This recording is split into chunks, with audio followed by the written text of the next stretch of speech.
Gracias, Federica. Buen día a todos. Bien, gracias por la presentación y la invitación. Bien, nosotros laboramos en el Laboratorio de Análisis de Movimiento del Centro de Rehabilitación Infantil Teletón. Actualmente vemos pacientes pediátricos y también se está abriendo el servicio a pacientes adultos. Es decir, tenemos una combinación de atención institucional con atención a pacientes privados. Y esto, pues, ha abierto la gama de patologías y condiciones que tenemos que evaluar en el laboratorio. Y entonces, desde hace algún tiempo, tenemos una pregunta constante al estar realizando cada uno de los estudios. ¿Para qué sirven los datos de un examen? Es decir, ¿cuál es el objetivo de este estudio biomecánico?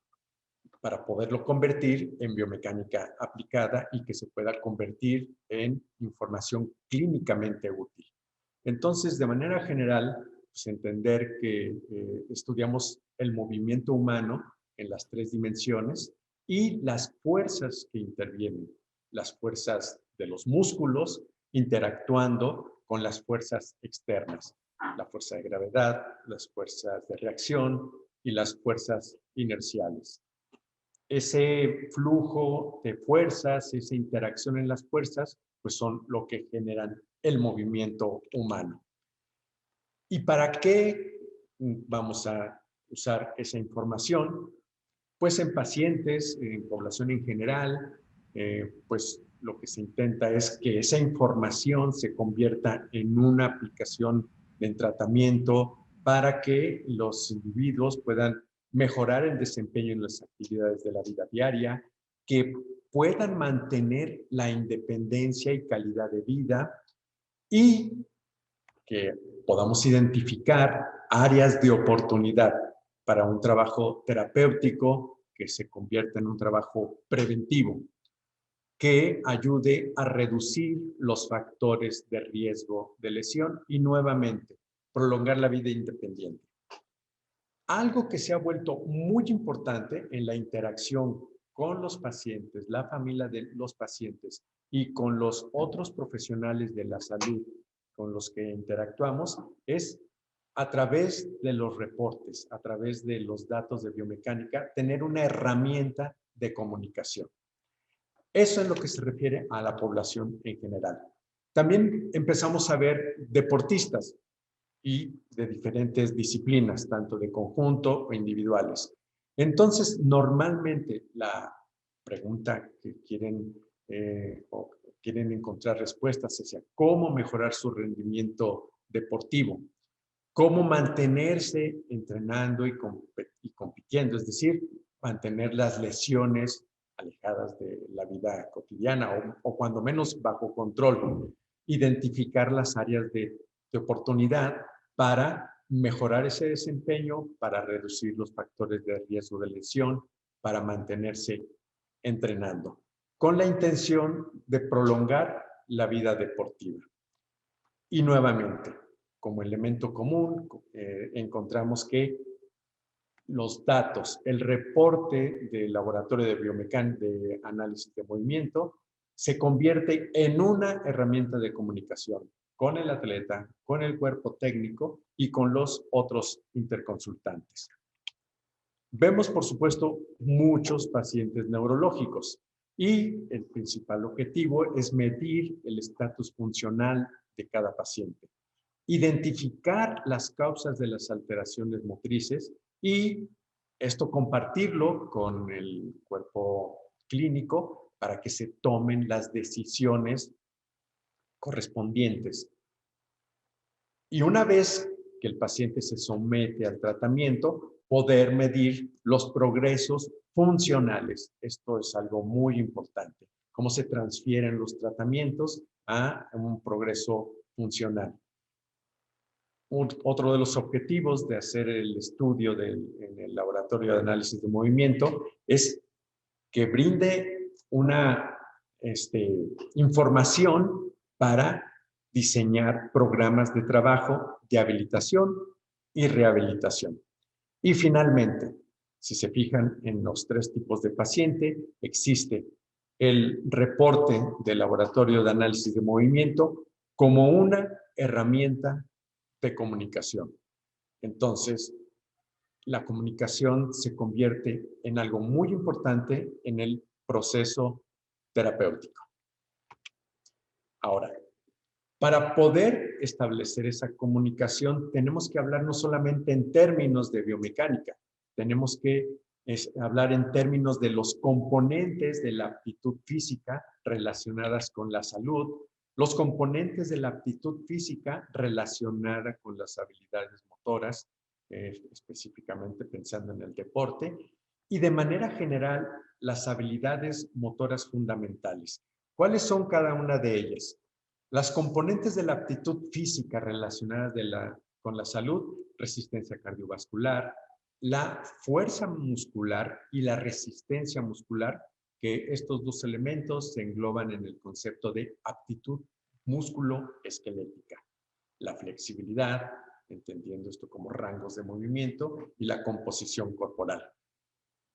Los componentes de la aptitud física relacionadas con las habilidades motoras, es decir, con el deporte, son balance, coordinación, potencia, velocidad, tiempo de reacción, agilidad.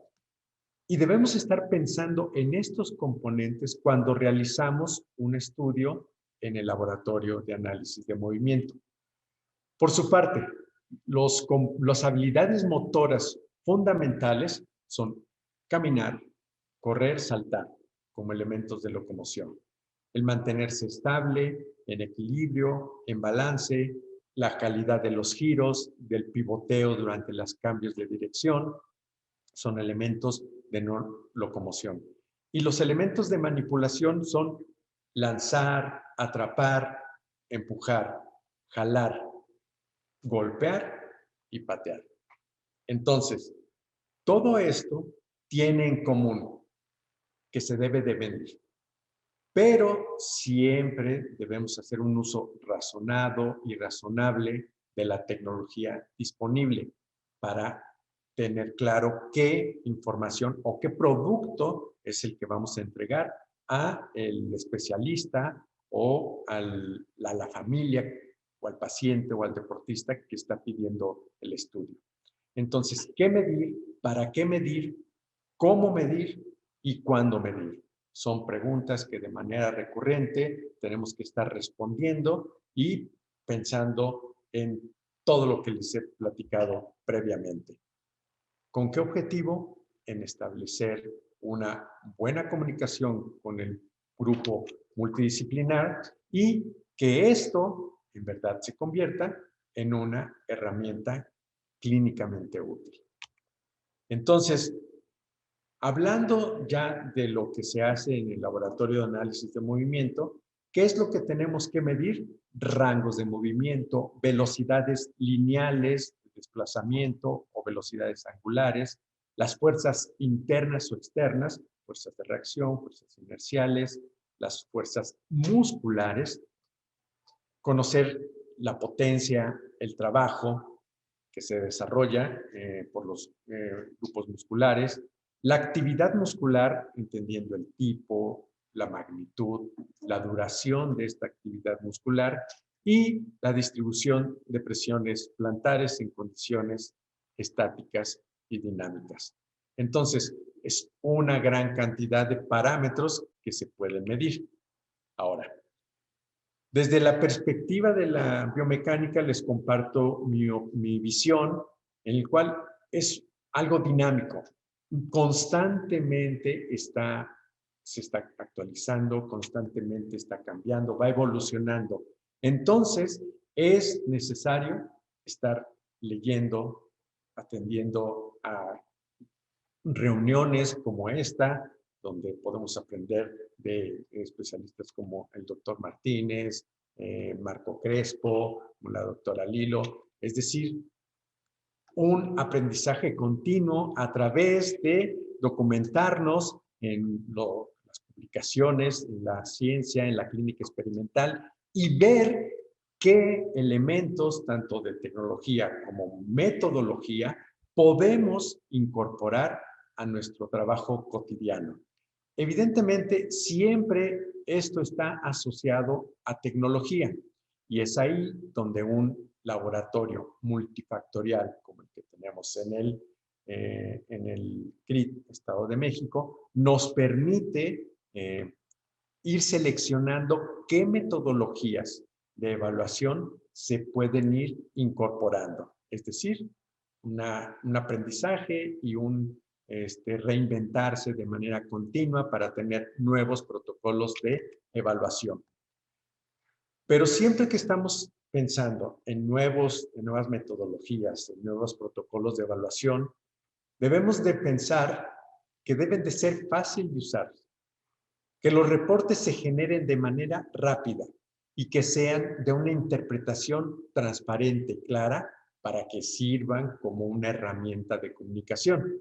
Es decir, que la biomecánica se convierta verdaderamente en una herramienta clínica y útil para poder tener un eficiente trabajo multidisciplinario e interdisciplinario que redunde o que finalmente se vea reflejado en los beneficios de los pacientes, de los deportistas, de los usuarios que asisten a o que piden un análisis de movimiento. Entonces, las herramientas con las que se cuenta en un laboratorio multifactorial es el estudio de la cinemática a través de cámaras de video sincronizadas con un sistema optoelectrónico o sistemas inerciales como son acelerómetros. En lo que se refiere a la cinética, es el registro de las fuerzas, pues son las plataformas de fuerza. Nosotros contamos con 6 plataformas de fuerza en el laboratorio.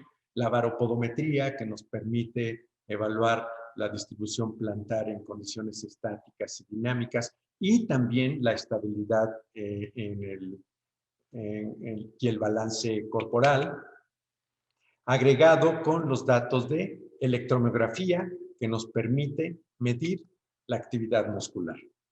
Entonces, ¿qué es lo que buscamos?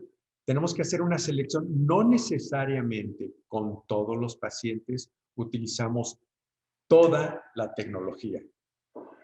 Dependiendo de lo que nos pide el especialista, ya sea el fisioterapeuta, el médico en rehabilitación, el médico del deporte o el ortopedista, tenemos que seleccionar qué datos son los que necesita y qué tipo de tecnología es el que vamos a utilizar o qué combinación de tecnologías es lo que vamos a utilizar para entregar información que sea clínicamente útil. Entonces, ese es el valor que entiendo y que veo en tener un laboratorio multifactorial con diferentes tecnologías que nos permiten seleccionar lo mejor desde un punto de vista clínico y funcional.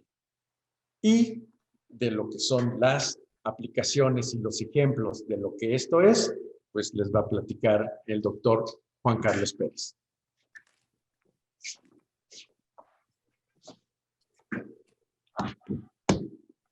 Bueno, buenos días desde México, desde el CRIT, Estado de México. Muchas gracias por la invitación. Realmente lo que me toca es la parte difícil, que es el análisis de estos informes, que como ya ven, cada vez son mayor el número de herramientas que requerimos para llevar a un diagnóstico funcional, el cual pueda ser de utilidad al médico tratante. Pero bueno, comencemos con lo básico. Sabemos que la herramienta nos va a servir de gran utilidad debido a que la marcha, el trote, la carrera, son actividades que pueden salir se escapan al ojo humano. Regresando un poquito a la fisiología, el cerebro humano es capaz de procesar de 10 a 12 imágenes por segundo, es una imagen cada 80 a 100 milisegundos. Recordando la P100 en los potenciales visuales, se capta a 100 milisegundos esta señal. Entonces, bueno, tenemos algunos ejemplos como esta imagen de internet que bajé, en el cual nos muestra cómo la tecnología, el uso de cámaras con diferentes hertz, por ejemplo 60 hertz, tenemos una imagen cada 16 milisegundos y 20 hertz.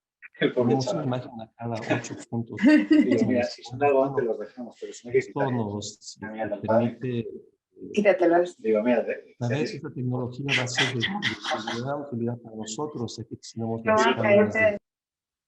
de BTS, las Smart DX, que nos permite una adquisición, una frecuencia máxima, con máxima resolución de hasta 500 cuadros por segundo. Y si ya vamos en detrimento de la resolución, podemos obtener imágenes hasta de 200 frames por segundo o cuadros por segundo. La idea es que, bueno, con la aparición de estos laboratorios, nos ayudó mucho al estudio instrumental de los pacientes. No solamente con fines actualmente terapéuticos, sino también en la industria, en el cine, en el deporte y en la investigación.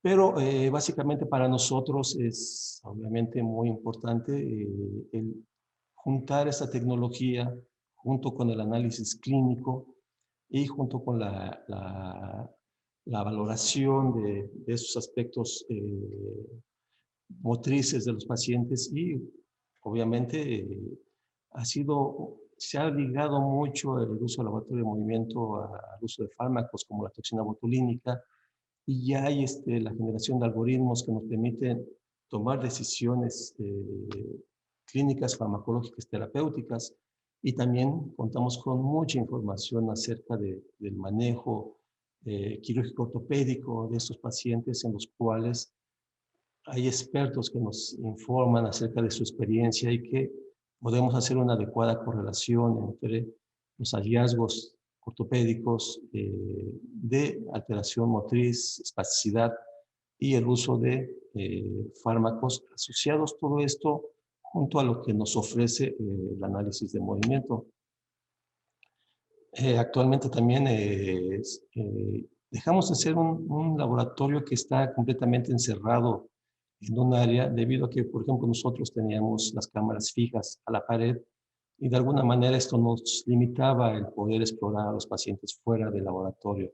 Actualmente contamos con tecnología inalámbrica como el G-Walk y aparte la electromiografía inalámbrica, que a través de sistemas de Bluetooth nos permiten hacer la adquisición de la información que está generando y llevarla hacerla extrapolar hacia cualquier entorno y bajo cualquier circunstancia. Esto obviamente nos ha permitido salir del laboratorio de movimiento, del cuarto donde estábamos encerrados, y poder extender la información hacia el campo deportivo, sobre todo.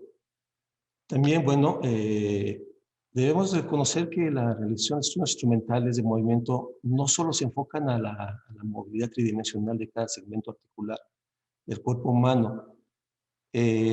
También debemos saber que esto nos ofrece información acerca de restricciones que genera la patología. La patología que conocemos mucho y que ha sido la base de la generación de la mayoría de la información, como la pared cerebral, en la cual podemos entender que genera restricciones. Pero sobre todo el análisis de movimiento nos ha permitido también generar información acerca de cómo estos individuos, cómo estos pacientes tratan de compensar estas limitaciones, y el análisis cinemático, por ejemplo, nos permite detectar en un paciente, por ejemplo, con distrofia muscular de tipo Becker, en la cual, de acuerdo a su edad y evolución, ya generó contracturas a nivel de plantiflexores y genera compensaciones en su centro de masa, generando una hiperlordosis lumbar. Podemos ver en la cinemática, por ejemplo, en la ubicuidad pélvica, en una vista frontal, la caída pélvica impresionante durante la fase de apoyo y el mecanismo de compensación de elevación pélvica durante la fase de balanceo para poder liberar ese pie del piso. En la vista sagital vemos de la misma pelvis cómo estos mecanismos de compensación, como la basculación pélvica anterior, asociada usualmente a contracturas en flexores de cadera, bueno, nos sugieren nos da una vista de una cinemática con una anteroversión de la pelvis. Y finalmente algo que vemos en el paciente cuando camina, pero no lo podemos medir, y que a través de esta tecnología nos podemos orientar acerca de cuál es la magnitud de la rotación pélvica que tiene que realizar este paciente a través de mecanismos que debe de utilizar para compensar esa debilidad proximal de los músculos flexores y que para desempeñar tiene que incrementar la rotación pélvica. Entonces, es importante saber que el estudio de movimientos per se es capaz de realizar un diagnóstico funcional del movimiento, pero se requiere de la valoración clínica complementaria, tanto de cada especialidad como de cada especialista, dependiendo del interés hacia el estudio laboratorio, en la toma de decisiones tanto fisioterapéuticas, farmacológicas o quirúrgicas. Aquí vemos un caso muy similar, ya no una distrofia, sino una diplegia, en la cual el paciente presenta igual un incremento en la hiperlordosis. Vemos los mecanismos de compensación como la flexión de cadera, flexión de rodilla, y muy importante, la que asocia debilidad del tríceps y principalmente del sóleo, como es la progresión anterior de la tibia sobre el tobillo, que nos indica que ya hay una debilidad en este grupo muscular y que, bueno, podríamos ver cómo en este caso los vectores de reacción al piso demostrarían que los momentos externos mostrarían un patrón flexor que tendría al paciente a agazaparse. Aquí todavía manejamos la electromiografía telemétrica hace algunos años y actualmente pues, ya manejamos la electromiografía inalámbrica. Pero bueno, en el camino de la generación de información, y como les decía, nosotros que contamos con cámaras que están fijas a pared y que contamos con una población muy importante pediátrica, pues nos costaba mucho el poder generar un protocolo completo en pacientes que medían cerca de 1 metro de talla y que, bueno, tenían una edad de un año, 2 meses, que iniciaban su marcha, en el cual intentamos colocar el protocolo completo, el de Davis, y que, bueno, debido al tamaño de los segmentos pélvicos de estos pequeños, se perdían los marcadores, llegando a ser difícil obtener la información, por lo cual decidimos tomar o realizar un protocolo corto en el cual con 7 marcadores, 3 en cada segmento pélvico y 1 en sacro, podíamos obtener información, no toda la información que nos da un protocolo completo, pero sí podíamos obtener información temporespacial como porcentajes de apoyo, de oscilación, del doble apoyo, la longitud de zancada, ancho de paso, la velocidad. Y bueno, limitábamos un poco la cinemática solamente a un cuadro en plano sagital para la rodilla. Pero bueno, teníamos información, o sea, no dejábamos que el paciente se fuera sin información que nos pudiera generar esta experiencia de saber cómo inicia su proceso de marcha y cómo va progresando a través de los años esta marcha. Adicionalmente a este protocolo corto, bueno, el uso de la electromiografía nos permitió también asociar a este protocolo corto junto con la electromiografía actualmente inalámbrica, y ahora obtenemos tanto información temporoespacial como información de electromiografía, en este caso inalámbrica, que nos permite, o dinámica, que nos permite también conocer la actividad mioeléctrica durante cada uno de los eventos, y que esto, bueno, también nos ayuda a la toma de decisiones, sobre todo en el paciente, en el infante lactante menor que inicia la marcha, o en el lactantito que ya estableció esta marcha. El uso de la toxina botulínica, muy importante para nosotros saber la actividad de estos músculos, conocerla, graficarla y de alguna manera tomar decisiones en cuanto al manejo farmacológico, o en su caso, si lo llega a requerir, el manejo quirúrgico ortopédico. También la necesidad nos ha generado el procurar la formación de otros protocolos, como el de miembro superior, en el cual, bueno, hemos adquirido cierta experiencia sobre la valoración a través de la cinemática y de pruebas funcionales sencillas, como es el alcance, tomar un objeto, llevarlo a la boca, regresarlo al punto de inicio, que nos permite generar puntos de referencia en la cinemática y que no solamente es esto, la cinemática, sino también la colocación de electrodos de superficie sobre vientres musculares específico.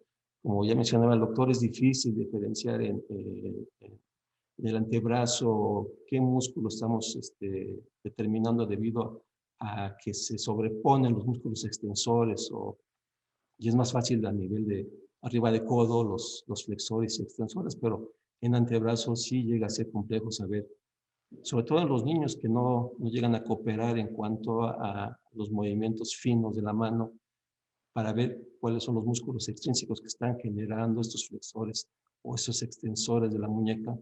Bueno, de alguna manera también nos permite orientarnos acerca de cuál es la actividad que está generando a nivel de la electrografía y saber si están interfiriendo en la función, ya sea del movimiento de hombro, de codo o de mano. Finalmente, otro protocolo que hemos llevado a cabo es el de gateo, en el cual de veras que no es sencillo. Aquí, gracias a la pericia del doctor Villanueva, hemos podido llegar a formar estos pequeños protocolos que nos proporcionan información de valores temporospaciales y actualmente estamos llevando a la generación algunos valores también cinemáticos en el gateo que, bueno, esperaríamos a futuro publicar.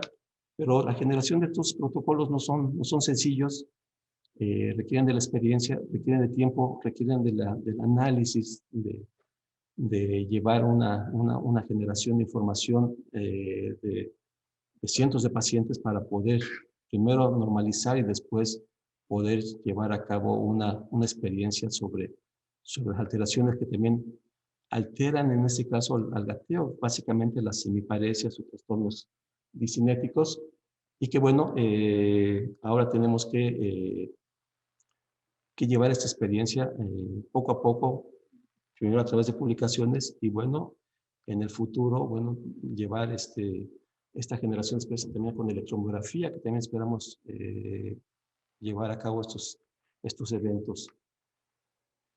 Finalmente, yo creo que algo de lo que aquí nos queda claro es que la información que estamos generando es un mundo de información. Tenemos herramientas que podemos todas concentrarlas en los pacientes, pero finalmente, como comentaba Demetrio, ¿cuál es el objetivo del estudio? ¿Qué es lo que nos están pidiendo? ¿Cómo podemos hacer selectiva esta selección de herramientas para ofrecerle al médico tratante, al terapeuta, a quien lo decida o quien pida el estudio, lo que realmente quiere conocer? Entonces, es muy importante también hacer un análisis de qué podemos ofrecer al paciente en real y qué podemos también no ofrecerle, o sea, cuáles son nuestras limitaciones.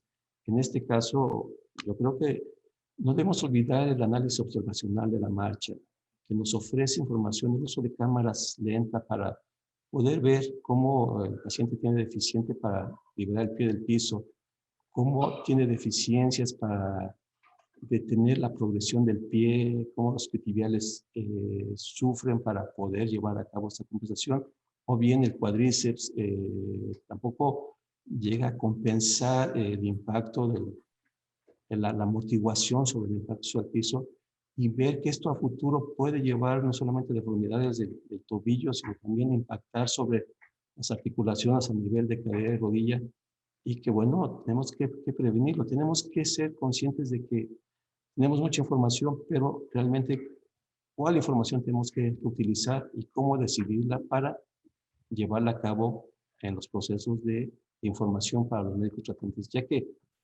la mayoría de los médicos afortunadamente desconocen estas herramientas, desconocen de estas gráficas y solamente lo que desean saber es lo que uno les da como interpretación. Entonces, yo creo que sí debemos enfocarnos mucho también a qué ofrecemos a los médicos tratantes. Por mi parte es todo. Muchas gracias por la invitación y bueno, estamos abiertos a cualquier pregunta.